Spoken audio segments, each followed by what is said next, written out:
The state we're in the moment powerfully impacts the meaning that we associate to something or that we assign to something. So one way to change what things mean to you is just change your darn state. You're feeling great. Do things just kind of bounce off you that normally if you're feeling upset? Would you change the way you look at them probably? Change the way you feel about it? You bet. So we need to really still manage our state. We talked about that a great deal last session. I want to make sure that that's part of your life's work. Because your life's work is really learning how to live in a way where you spend most of your time enjoying yourself, very little time in pain. Most of your time in pleasure, very little pain. And living your life hopefully in a way where not only do you feel good all the time, but the people around you feel good just by being around you. But because they're around you, they feel a lot less pain and a ton of pleasure. See, that's my idea of success. Success is when you've learned to live your life in a way where you experience tons of pleasure every day and almost no pain. And simultaneously, where the way you live also causes the people around you to experience very little pain and tons of pleasure. Then you know you're really successful. Because if you feel good and nobody else does, you're a failure. Now, that doesn't mean you go around and try and make everybody feel good. Some people have an investment in feeling bad because they think feeling bad equals feeling good. Are there people that believe that? Yes or no? Yeah, because they think if I feel bad, then people will notice me or they'll love me more, they'll help me more, I'll get more attention, which means feeling good. People have weird crap they work inside their head about how to get to feeling good. Some people think I'm going to feel good when I make $1 million. Some people are like, when I have this, this, and this, when I get married, have these many children, this and this, then I'll feel good. Some people have, well, I'll feel good if I feel bad because then people notice me and make me feel good. Or you could just like choose to feel good. Which one do you think might be a more intelligent approach? Because who's in control there? You are. You don't have to worry about the environment. By the way, when you're feeling good, it tends to make you want to feel even better. It makes you share good feelings with other people, which makes them feel good, which makes them reciprocate usually. Not always, but usually. Kind of nice. So the bottom line is we got to manage our state still. And as a reminder, as far as that's concerned, changing state means change the meaning. And the way you can do it is either by changing your what? Change your physiology. Physiology, again, means the way you move, the way you breathe, your facial expressions, your gestures. The way you use your body determines the way you feel. You got to remember that for the rest of your life. If you're not feeling the way you want to feel, first thing you do is just change the way you're moving. Emotion is created by what? Motion. Emotion is created by motion. You have 50 muscles in your face. A slight change in any of these muscles will radically change the way you feel. Remember we did this last time, I think. What I'd like you to do right now, real quick, is create some tension in your body, some tension, then put a big, huge smile on your face while you're doing it and notice how it feels. How many feel somewhat excited when you feel this? Let me see your hands. You know why? Excitement has tension in it. The only difference is you send a different biochemistry into your body. You fire off different biochemicals when you make a smile. Physically, it changes. You want to get depressed? What do? Drop your shoulders, look down, breathe shallow, drool. Right? Change the way you move. Some people have limited emotions because they have limited motion. They're trying to express their feelings and they go, I have something important I want to share with you. Hear me. Feel me. I am man. Feel this? Versus, listen to me. Come on, let's make this happen. Let's do this. Do you understand what I'm talking about here? The more emotion you have, the more emotion you have. And there's certain emotions you're not feeling because you're not making certain movements happen in your face. You want to change that. You want to go for more. See, did I mention to you last time when we talk about how certain people who've lived together for a long time begin to look like each other? Did I mention it? Remember why? Because in order to be in rapport, we like people who are like us. So we mirror back similar facial expressions. We do it enough, and we literally mold our muscles to be in that way. We use those kinds of emotions on an ongoing basis. A lot of people look like their dog. I don't have the explanation for that one. I don't know if they're mirroring in that case, right? Maybe they're trying to pick somebody like it, right? But see, the thing we got to realize is we got to control our physiology. So throughout this day, as last time, I want you to remember to live at level 10. You remember what that means? Living at level 10 means what you got to do is ask yourself on a scale from 0 to 10, where's my level of energy? 0 is dead, 10 is unstoppable. Which level is going to allow you to get more out of this weekend? Which one? 10, without a doubt. If nothing else happens from you coming to these fortune programs, but every time you get here, you demand from yourself for 4 days to live at level 10. You think you might develop a little stronger emotional muscle, yes or no? And pretty soon what used to be hard to do, like demanding 10, is the way you live. It's easy. It's like you can live that way easy, no problem. And Now you go home and you live at that level. Does that impact your patients? Yes or no? Does that impact each other in the office? Yes or no? Does it impact your home life? Does that impact those ecstasy ideas we had about the relationship at home? Yes. See, if you're level 10 every time with your personal relationship, would that enhance it? Yes or no? So how do you determine whether you're at 10 or not? You decide to go there, and the way you decide to go there is you got to ask yourself on a regular basis, where am I? See, I found the more you measure something, the better it gets. If you don't measure it, you're not going to do well. If you set a goal on New Year's Eve, and then you check next New Year's, you're in trouble. Because you had one correction. It was at the end of the year, it's too late. Once a month, you got a better chance. Once a week, you can really have it. Once a day, you won't have a bad year, you won't have a bad month. The worst you have is a bad day. The more we measure, the better we get. So what we've got to do is ask ourselves, where are we on a scale from 0 to 10? Where are you right now on a scale from 0 to 10? Sit right now like you would if you're at level 10. Okay, that's clear, you're 1 to 10 then, isn't it?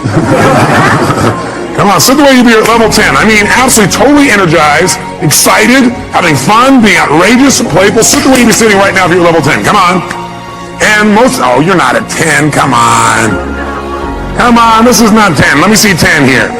Come on, even more energy, come on. And most of you will probably have to make some noise or do something with your body to get to level 10. Come on, wake your body up. Come on, come on, come on, come on, come on. Come on, wake your body up. Come on. Come on. And I want to ask you a question. What is the focus of your life? What is the focus of your life? In life, you have a critical option. You can take a stand in your life, or you can follow the crowd.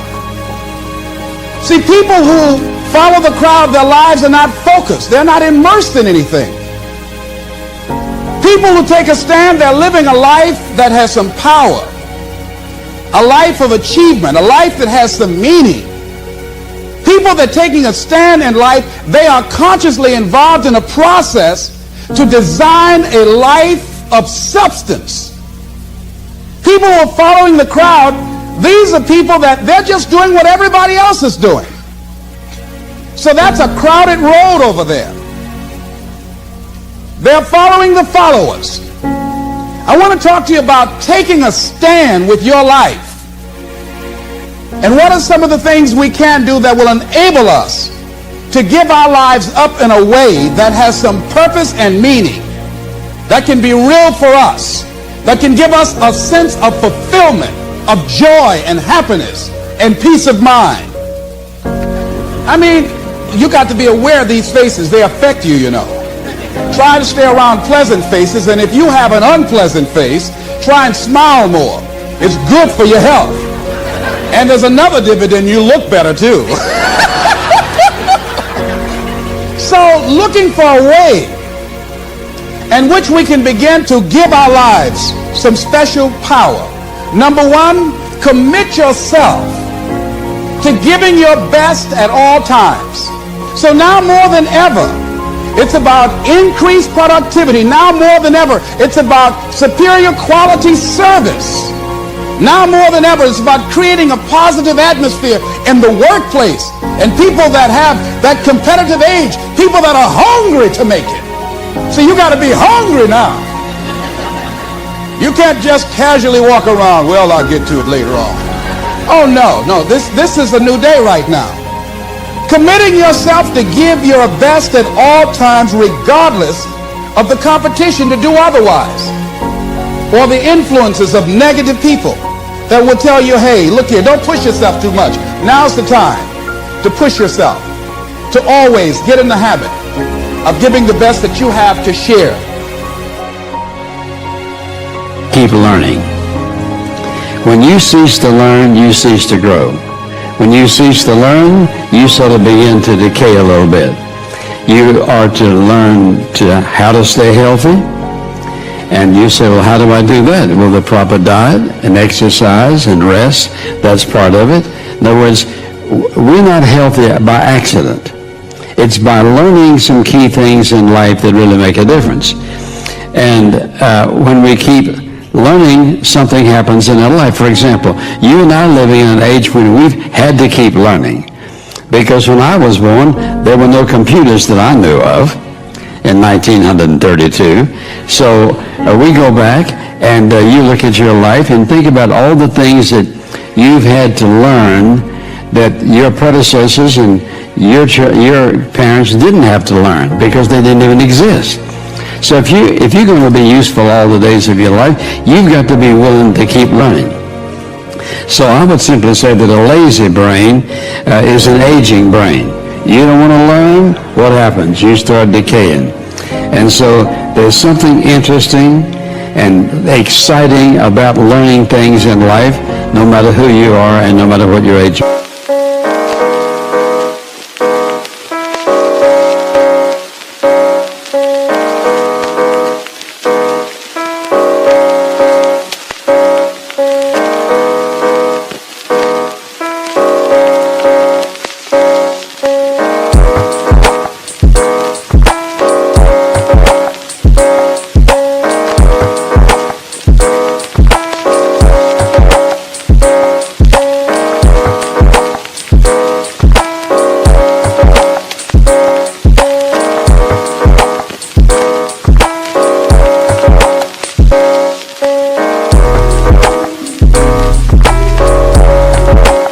Might be. It's fine if you're still upset and discouraged. I'm still discouraged each day. I still feel doubt each day. I still feel stress and overwhelm. Those feelings spark up, but feelings don't have to own you. Feelings don't have to stop you. Listen, my friends, feelings are signals. Feelings are signals to explore something, to gut check something, to act on something. But those signals don't have to be the thing driving the car. You can say, you know what, I feel doubt and I'm still going to take a step here. You can say, you know what, I feel discouraged today, so I'm still going to cheer somebody on social media or text. You can still move forward even when you don't feel perfect. And I think that's one thing right now is so many people, they're like, I don't feel perfect. And so they're just so discouraged. I'm not as confident as I used to be. I'm not as motivated as I used to be, Brendan. I'm like, yeah, because you know what? There's a lot going on right now. There's more on your shoulders right now. There's just more on our shoulders right now, and when there's more on our shoulders right now, sometimes that can dampen down. Like if your energy is like this, it can just knock it down a little bit because it's more weight, right? There's weight of the world on you. There's weight of the economy. There's weight of your family and the expectations of the people around you.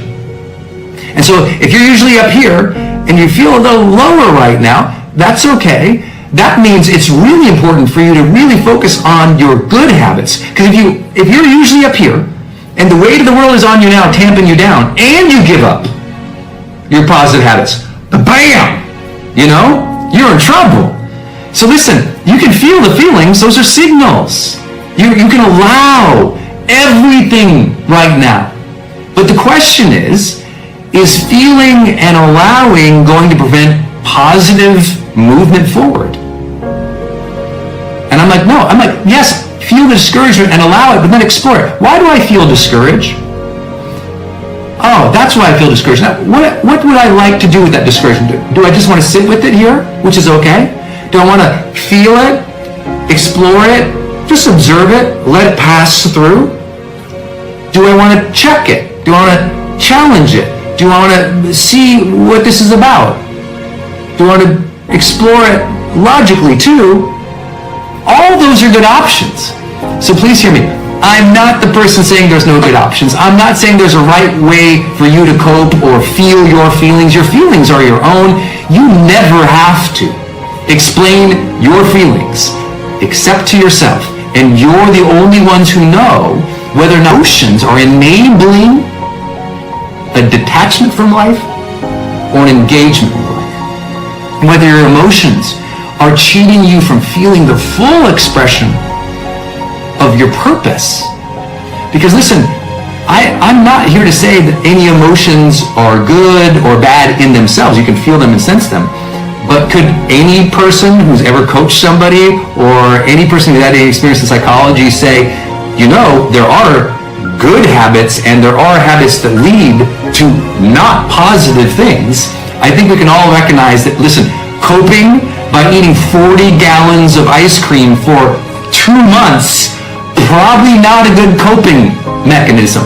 We should be fine and free to hold ourselves to a standard to say, I recognize this, I've gone a little too far in my coping, right? Let's all be honest with ourselves. Listen, I'm ultimately a coach. And as a coach, I've always got to encourage people to hold themselves to high standards and be honest. To be honest about their own behavior. Either your behavior is supporting you in your coping right now, either your behavior is supporting you on how you're assisting people, or your behavior right now is not.